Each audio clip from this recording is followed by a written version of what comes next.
You know the shirt. Yellow and green, the most iconic jersey in the history of football, worn by Pelé, by Ronaldo, by Ronaldinho. It's the color of joy, of samba, of 5 World Cups. But here's what almost nobody tells you. That shirt should not exist. It was born out of the single most devastating day in Brazilian history. A day so painful, the country compared it to a nuclear bomb. A day that broke a nation of millions and destroyed one innocent man's entire life. This is the story of the Maracanazo, the day Brazil's football dream died forever. It's 1950. The world is crawling out of the wreckage of the Second World War, and football is finally returning after a 12-year absence. There had been no World Cup since 1938, and Brazil is chosen to host it. For Brazil, this is far more than a tournament. This is the moment a young, ambitious nation announces itself to the world. To do it, they build something staggering. The Maracanã, in Rio de Janeiro, the largest football stadium on the entire planet, a concrete cathedral designed to hold around 200,000 people. It is built for one purpose only, to watch Brazil be crowned champions of the world, and everything goes to plan. The 1950 World Cup has an unusual format. No single final, but a final group of 4 teams. Brazil, Uruguay, Sweden, and Spain. And Brazil are simply unstoppable. They don't just beat their rivals, they humiliate them, thrashing Sweden 7-1, then crushing Spain 6-1. Going into the very last match, the maths is beautifully simple. Brazil lead the group. They only need a draw against Uruguay to lift the trophy. Uruguay have to win outright, and nobody, absolutely nobody, believes they can. So certain are the Brazilians that the celebrations begin before the match even kicks off. One newspaper prints the next morning's front page in advance, with the headline, "Brazil, World Champions." A victory song is composed and ready to play. 22 gold medals are engraved with the names of the Brazilian players, and the mayor of Rio stands before the team and declares them champions of the world, to their faces, before a single ball has been kicked. There is just one small formality left: beat or draw with tiny Uruguay. July the 16th, 1950. They come in their tens of thousands, then their hundreds of thousands. The official attendance is recorded as 173,850, but the real figure is believed to be well over 200,000, still to this day, the largest crowd ever to watch a football match. The noise is physical. Players would later swear the ground itself was shaking. And in the away dressing room, the Uruguayan team is handed that pre-printed newspaper already declaring Brazil champions. Their captain, a fierce, quiet defender named Obdulio Varela, does something unforgettable with it.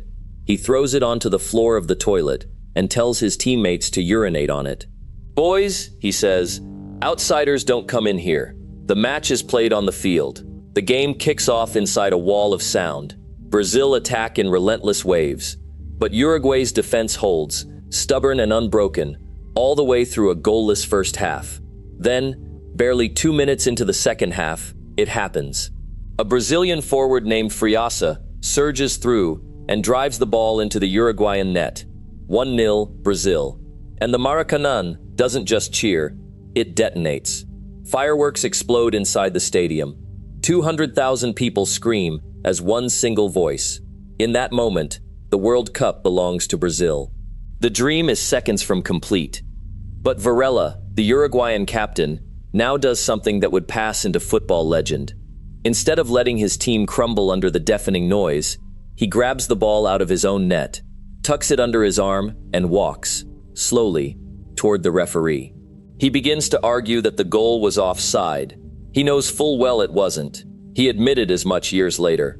But he demands the referee fetch an interpreter, and he stretches the argument out, longer and longer, minute after minute, deliberately bleeding the energy, the momentum, and the roar out of the stadium. By the time he finally hands the ball back, the crowd has fallen quiet, and the spell is broken. Varela turns to his teammates and says just 4 words: "Now, it's time to win." And Uruguay begin to believe. They push forward, and Brazil's defense, so dominant all tournament long, suddenly looks nervous, uncertain. In the 66th minute, the winger Alcides Ghiggia races down the right and pulls the ball back. Juan Alberto Schiaffino meets it and hammers it home. 200,000 people fall almost silent. It's 1-1, but here's the thing. A draw is still enough. Brazil are still, at this precise moment, world champions. All they have to do is survive 11 more minutes. They don't. The 79th minute. Ghiggia, again, collects the ball on the right wing, the exact same position he crossed from for the equalizer. The Brazilian defender expects another cross and shifts across to cut it out. The goalkeeper, Barbosa, expects a cross too and edges off his near post to cover it. But Ghiggia doesn't cross. He spots the tiny gap at the near post, and he drives the ball low and hard, right through it. It slides under Barbosa and into the net. And then comes the sound that Brazilians still speak about 70 years later. Not a roar, not even a groan, silence. The largest crowd in football history, 200,000 people, goes completely, utterly silent. Ghiggia would later describe it perfectly. Only 3 people have ever managed to silence the Maracanã: the Pope, Frank Sinatra, and me. There are 11 minutes left on the clock, but everyone already knows. It's over. When the final whistle blows, Uruguay are champions of the world, and the aftermath is unlike anything sport had ever witnessed. FIFA President Jules Rimet had prepared a speech, in Portuguese, with the trophy ready to place in the Brazilian captain's hands. Instead, he wandered out onto the pitch, through that eerie, unbearable silence, found the Uruguayan captain almost by accident, and pressed the trophy into his hands with barely a word. No ceremony, no anthem, nothing. Outside the stadium, a nation shattered. Grown men wept openly in the streets. And the grief turned deadly. There are documented reports of fans who collapsed and died of heart attacks inside the ground that day, and others who, lost in despair, took their own lives. A 9-year-old boy named Edson watched his own father break down and cry for the very first time in his life. That little boy would grow up to become known as Pelé, and he swore, on that day, that he would one day win Brazil the World Cup to end his father's tears. But a nation drowning in grief wanted someone to blame, and they found him, the goalkeeper, Moacir Barbosa. Never mind that he had been one of the finest keepers in the world throughout the entire tournament. Never mind that Ghiggia's shot was precise and vicious. A country needed a villain, and Barbosa, a black man in a Brazil still poisoned by racism, was chosen to be it. He was blamed not for a day, not for a year, but for the rest of his life. Decades later, in the 1990s, Barbosa was standing in a shop when a woman recognized him, turned to her young son, and pointed, "Look at him. That's the man who made all of Brazil cry." The boy hadn't even been alive in 1950. That is how deep the wound ran, and in one of the most haunting sentences ever spoken in sport, Barbosa said, "In Brazil, the maximum sentence for any crime is 30 years. But I have been paying, for something I did not do, for 50. He was even turned away from the national team, treated as a bad omen.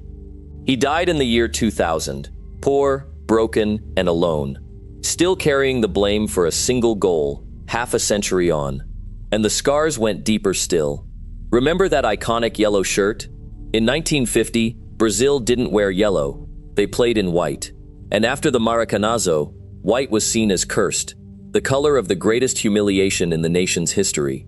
So a newspaper launched a public competition to design an entirely new kit in the colors of the Brazilian flag. A 19-year-old won it, with a design in yellow and green. That is the shirt the whole world worships today. The most famous jersey in football exists only because of the day Brazil's dream died. The great writer Nelson Rodrigues called the defeat our Hiroshima. It became a permanent scar on the national soul, one that, unbelievably, would be torn open all over again in 2014, when Brazil were demolished 7-1 by Germany, in front of their own fans. Echoing that same trauma 64 years later, Uruguay had done the impossible. A tiny nation of barely 3 million people had walked into a stadium built to celebrate someone else's coronation and silenced 200,000 souls. For them, it remains the greatest day in their history. For Brazil, it was the day the dream died, a wound stitched forever into a yellow shirt, and into the heart of a football-obsessed nation that has never, truly, forgotten.